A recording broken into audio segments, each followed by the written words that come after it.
What is up, everybody? Skratch coming up with another Raid Shadow Legends video. I've told you guys the other day, they're going to announce a fusion this week. It's just typical fusion, summoning events, summoning events, summoning events, fusions, summoning events, and I'm gonna make a rhythm out of it and make a freaking song.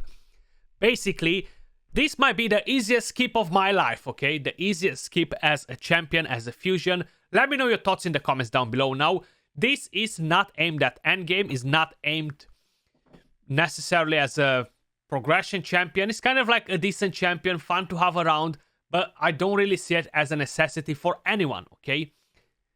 Plus, is an epic champion, not a legendary champion. This will be a Fragment fusion. I repeat, Fragment, so not a classic one. It is slightly easier to complete than a classic fusion because you don't have to level up champions, ascend, etc. But is not easier than a legendary fusion. An epic Fragment fusion is equal to a legendary Fragment fusion. So you're going to have to throw in a lot of resources to get the champion.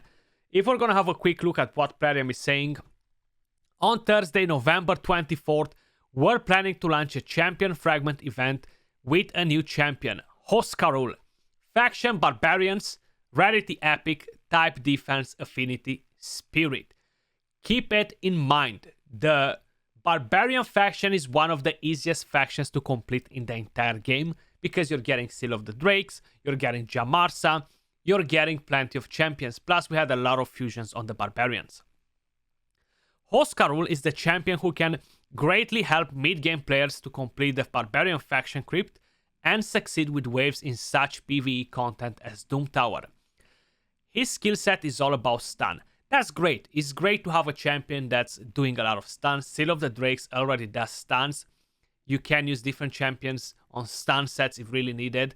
The main point is you gotta invest resources, you gotta open shards, you gotta do all sorts of stuff in order to get an epic Fragment fusion that requires the same amount of resources like a legendary Fragment fusion. Then Christmas is here, guys. We're gonna have the Christmas fusion. Is it gonna be good? I don't know. Is it gonna be great?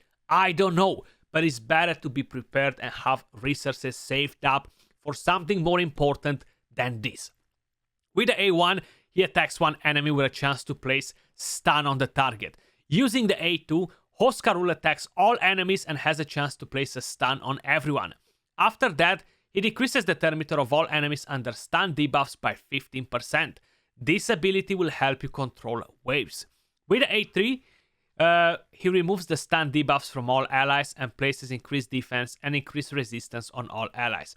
I like the part of increased resistance and increased defense is definitely a nice touch. The ability will help you get additional sustain and resistance in fights against Faction Crypt's boss who has a really high accuracy. Hoskarul's passive skill makes him immune to stun. Moreover, all allies will deal 15% more damage against enemies under stun. That's actually a nice touch on the passive, you know. And he has a Faction Crypt aura, 30% defense. Sounds pretty interesting. Now let's actually have a look at how the champion looks like. There we go, guys. Hoskarul. I'm not even sure if I'm pronouncing his name right. The champion looks cool, right? Now, if we're gonna go over his kit, is he really a bad champion? You cannot use him anywhere? Hell no. Is interesting, yes. Having stuns is great.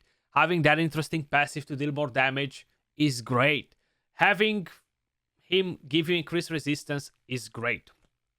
But not good enough for Arena, not good enough for Clan Boss, not good enough for Hydra. The only thing that you could justify in Hydra is using his kit for the A3, which is on a 4-turn cooldown, which makes it very hard to keep the buffs up on your team. So not good for Hydra. Not amazing for dungeons, okay? He might help you be on the spider dungeon to stun the spiderlings. A bit of progression. Very easy to replace this champion out of your spider team. Or very easy to replace him out of any dungeon team from the entire game. Then we're left with Faction Crypts.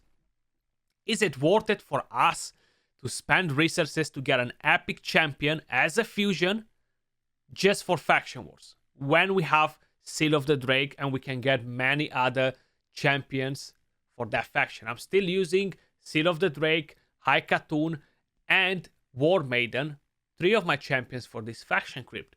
So you just need to pull 2 other champions and your faction crypt is sorted. Seal of the Drakes is a massive carry. This champion cannot be justified, in my opinion, as a faction war champion, as a must-do. That's why my opinion is that he is a very easy skip. If you are spending money, you're gonna open shards regardless, you're gonna do something to collect the fragments without getting out of your way for it, yeah, that's fine. You're gonna do the fusion because why not? Is an epic, much easier to pull compared with a legendary. And how I mentioned, I just feel like his potential to really help any account with progression is not there. Okay, it's just not there. Yes, he can help you on some waves, but most of the waves will die. With a champion like this, most probably you're not gonna take him to Doom Tower hard mode, you know, because you're gonna have slightly better options by the time you're gonna get to challenge the hard mode in the Doom Tower, you know. So think about all these guys, process it for a bit, and let me know your thoughts in the comments down below. Plus, we have the Christmas fusion. They're draining us with so many shard events, like unbelievable, okay? I just hope that we're gonna have a decent fusion for Christmas and it's worth it for us to kind of like focus on that.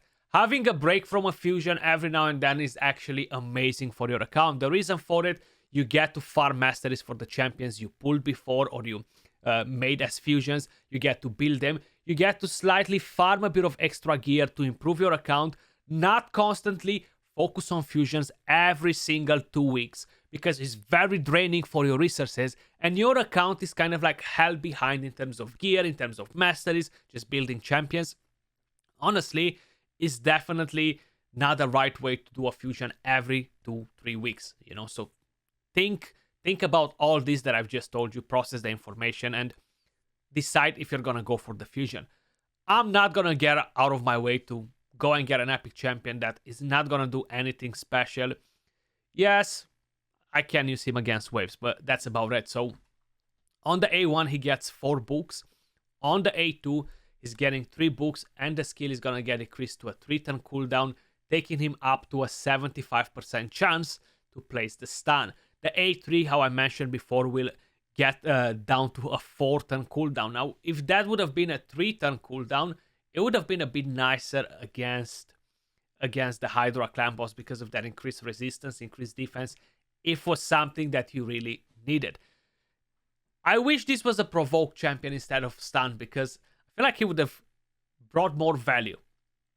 Then increases the damage inflicted by allies by 15 when attacking enemies under stun. We covered that passive already. Finish the toe. Yeah, that's pretty much how I feel about this champion. It might be one of the easiest skips. Very similar with the previous epic fusion that we had, Nogorius. It was an easy skip as well, just a bit of damage. Nothing out of the ordinary as a fusion champion. That was all for this video, guys. Much love, appreciate all of you guys watching. Remember, Christmas fusion, a gazillion shard events, so try to hold on them. Try to hold on them because we might need them for the next fusion if it's gonna be slightly better. That was all for this video. Peace.